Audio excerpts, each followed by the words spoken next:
चुनांचे हज़रत उस्मान रज़ी अल्लाह तआला अन्हु ने 4 सहाबी को इस काम की जिम्मेदारी दी, जिनमें एक हज़रत ज़ैद रज़ी अल्लाह तआला अन्हु कुरैशी सहाबी थे और 3 अंसारी सहाबी थे। उन्होंने उनसे कह दिया था कि अगर तुम लोगों को कुरान करीम लिखने के सिलसिले में रस्मुल ख़त में या फ़ॉन्ट में आपको इख्तलाफ होता है तो आप इसमें हज़रत ज़ैद रज़ी अल्लाह तआला अन्हु जो कुरैशी सहाबी हैं आप इनकी बात मानें, क्योंकि कुरान करीम इन्हीं की ज़बान पर नाजिल हुआ है। तो शुरू में 4 सहाबी थे, लेकिन आगे चलकर 12 सहाबी हो गए थे जिन्होंने इस काम को अंजाम देना शुरू किया। और इसको लिखने के लिए जो नुस्खा हज़रत अबू बकर सिद्दीक़ रज़ी अल्लाह तआला अन्हु ने तैयार कराया था, जो उस वक्त हज़रत हफ्सा रज़ी अल्लाह तआला अन्हा के पास था, वो नुस्खा मंगवाया गया और उसको सामने रखकर इस कुरान करीम को लिखना शुरू किया गया। और यहाँ भी इन्होंने एहतियात से काम लिया, सिर्फ उस नुस्खे की नकल नहीं की, बल्कि जो सहाबा ने अपने अपने तौर पर नुस्खे तैयार कर रखे थे उनसे उन्होंने वो नुस्खे मंगवाए और उनसे मैच करके इसको लिखना शुरू किया। पीछे ही बताया जा चुका है कि वो इनको जो लिखने वाले थे इन सबको याद था, बस मजीद ये कि इन्होंने एहतियात से काम लिया, सिर्फ अपने हाफजे की रोशनी में नहीं लिखा है बल्कि उसको सामने रखकर उसे लिखा है। तो अब ये नुस्खा तैयार हो गया। अब इसके अंदर चंद बातें थी।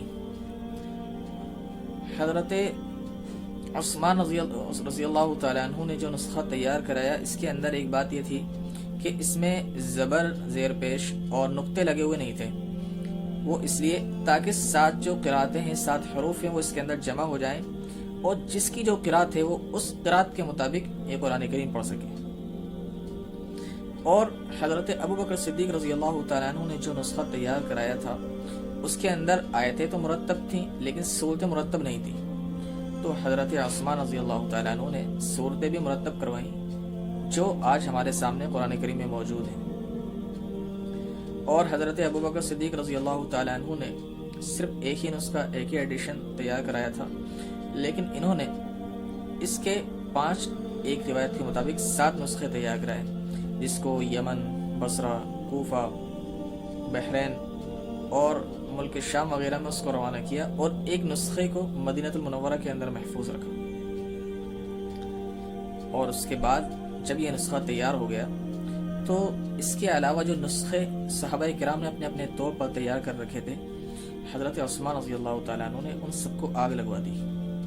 वो इसलिए ताकि अब सारी उम्मत का इख्तिलाफ ख़त्म हो जाए और वो इसी एक मुसहफ़ पर, इसी एक नुस्खे पर जमा हो जाए और इसी नुस्खे में जो उनकी अपनी क़िराअतें हैं अपनी अपनी मुताबिक वो क़िराअतें करें और उनमें आपस में कोई इख्तिलाफ ना हो। और हज़रत उस्मान रज़ी अल्लाह तआला अन्हु के इस अमल को जो दीगर सहाबाए किराम थे उन्होंने भी इसकी तायद की, किसी ने भी उनकी मुखालफत नहीं की। तो पूरी उम्मत की इजमाई तस्दीक से ये एक नुस्खा तैयार हो गया। अब जब इस्लाम अरब से निकल कर अजमियों में जो लोग अरबी नहीं जानते उन लोगों तक पहुंचा, अब चूंकि वो लोग बिना ज़बर ज़ेर पेश के, बिना नुक्तों के नहीं पढ़ सकते, तो उनके लिए उसमें एक रिवायत ये भी है कि हज़रत उस्मान रज़ी अल्लाह तआला अन्हु के दौर में ही एक रिवायत ये है कि उनके बाद उसमें ज़बर ज़ेर पेश लगाए गए, उसमें नुक्ते लगाए गए। फिर इसको पारों में तकसीम किया गया और 7 मंजिलों पर, कुरान करीम में 7 मंजिलें भी मौजूद हैं। वो इस तरह के एक सहाबी ने दीगर सहाबाए किराम से दरियाफ्त किया कि आपने कुरान करीम को कितनी मंजिलों पर तकसीम किया है। उन्होंने कहा कि पहली मंजिल 3 सूरतों की है, दूसरी 5, तीसरी 7, चौथी 9, 5वीं 11, 6वीं 13 और 7वीं सूरह क़ाफ से लेकर आखिर तक। तो इस तरह कुरान करीम की पूरी 7 मंजिलें बन जाती हैं। और सहाबाए किराम हफ्ते में एक कुरान करीम मुकम्मल करते थे तो वो रोज़ाना एक मंजिल पढ़ा करते थे। इस तरह हफ्ते में एक कुरान करीम मुकम्मल हो जाता था। फिर बाद में इसमें रुकू लगाए गए जो माना के एतबार से हैं कि जहाँ कोई एक बात मुकम्मल हो जाती है या जहाँ कोई मजमून मुकम्मल हो जाता है तो वहाँ रुकू लगाए गए। रुकू का मतलब होता है झुकना। तो जब इंसान पढ़ते पढ़ते यहाँ आता है, यहाँ बात मुकम्मल हो जाती है तो उस पर रुकू करता है। और फतावा आलमगीरी में ये बात लिखी है कि मशाइख ने रुकू को 540, कुरान करीम को 5 से 40 रुकू पर तकसीम किया ताकि नमाज में अगर तरावीह में हर रकात में एक रुकू पढ़ा जाए تو 27ویں شب میں جا کر قرآن کریم مکمل ہو جائے۔ تو یہ قرآن کریم کی مختصر تاریخ میں نے آپ کے سامنے بیان کی ہے۔ اللہ تعالیٰ ہمیں سمجھنے والا بنائے اور قرآن کریم سے اپنا تعلق جوڑنے والا بنائے۔ جزاکم اللہ۔